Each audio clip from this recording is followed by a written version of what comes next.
Look around you. Every bond, every alliance, every shared laugh, it's rarely built on selfless affection. It's built on leverage. Even intimacy has its price. People align with you because you serve a purpose in their world, emotional, financial, social, psychological. The instant that utility expires, the illusion shatters, and you're left staring at the raw, unvarnished truth. This isn't cynicism, it's liberation. Once you grasp this, deeply, intrinsically, you stop being a fool. You stop spilling your heart for those who wouldn't offer a band-aid. You stop investing in fantasies and start playing the game like a strategist, not a pawn. You might feel isolated, but that loneliness is clarity. And in that searing power awakens, one that needs no external validation, sees through every mask, and walks its path with unshakable vision. If you've ever felt the searing sting of betrayal, wondered why people turn glacial the moment you ascend, or question the very nature of your closest ties, then this isn't just for you. It's about you. Because what Machiavelli knew, and what so few dare to confront, is that the genesis of true power begins with one terrifying, yet liberating, realization: no one is your friend. And that, surprisingly, is your greatest advantage. Loyalty, the transactional truth. We're spoon-fed romantic notions of loyalty. Good people are loyal, real friends stick around through. Machiavelli, however, saw a different reality. He understood that loyalty is never unconditional, it's transactional, temporary, contingent upon power, fear, or benefit. He cautioned rulers against trusting the affection of their subjects or the allegiance of their allies. Why? Because people are loyal to their needs, not to you. And when those needs shift, so too will their devotion. The promise given was a necessity of the past. The word broken is a necessity of the present. This isn't just a maxim for monarchs. It applies to every relationship you've ever held dear. Recall those you trusted implicitly, friends sworn to be there forever, colleagues who lauded your work when you were equals, lovers who once couldn't conceive of life without you. How many vanished when your circumstances changed? How many fell silent when you needed them most? We construct elaborate narratives to soften this blow. They're just busy.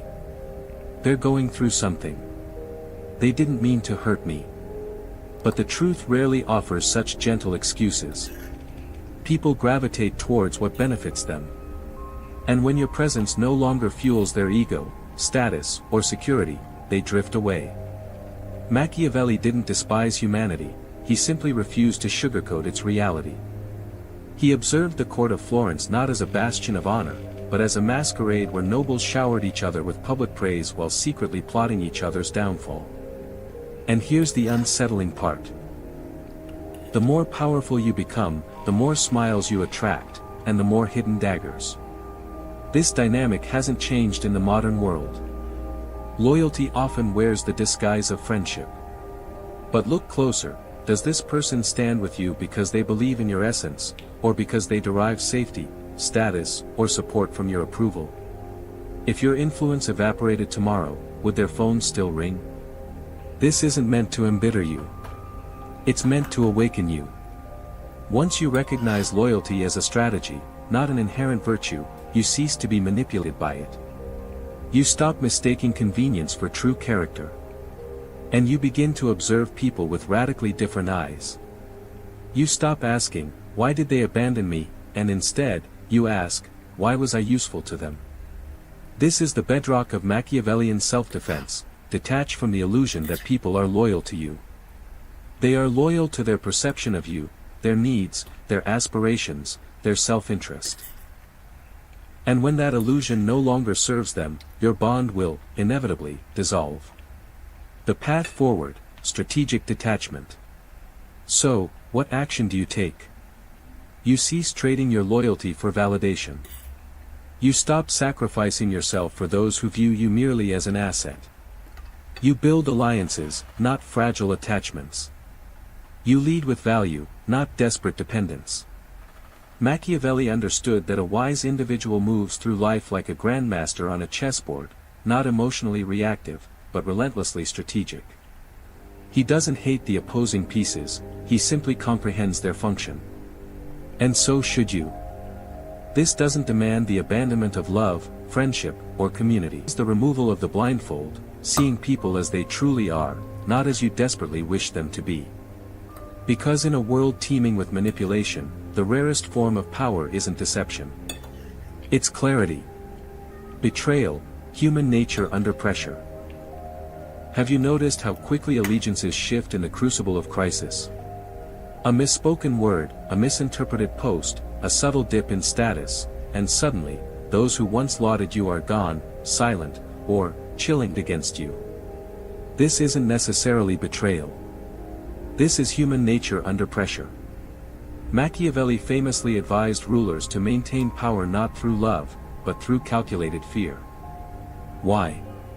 Because he knew fear is infinitely more predictable than affection. Fear, unlike fleeting adoration, often remains loyal even when love has withered and died. In stark terms, people are more reliable when they need something from you than when they like you. It's a harsh truth. But it's profoundly liberating. Once you internalize this, you stop bleeding for fair-weather companions. You stop exhaustively explaining yourself to those determined. Most importantly, you stop being shocked when loyalty evaporates the instant you cease to be advantageous.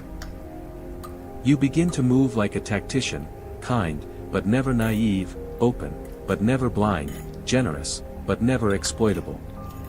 This is the first law of Machiavellian power: don't depend on loyalty. Understand its inherent expiration date. No one is your friend, not in the idealized way you might hope. But once you accept this, truly, deeply accept it, you gain the most formidable advantage of all: independence from illusion. Kindness, a double-edged sword. We're raised to believe kindness is an intrinsic virtue, a universal good, that being gentle, accommodating, and agreeable will open every door and earn every ounce of respect. But Machiavelli knew better. He understood that kindness, when not wielded strategically, is frequently mistaken for weakness. He recognized that in the theater of power, niceness isn't admired, it's exploited. This isn't a call to cruelty. It's a stark warning: if your goodness isn't forged with strength, it becomes your leash. We've all witnessed this narrative unfold. The person who constantly bends backward to please others, always agreeable, perpetually saying yes. They believe they're embodying nobility, earning adoration. But beneath the surface, a different dynamic takes hold. People begin to perceive them as harmless, predictable, replaceable. They start to expect compliance.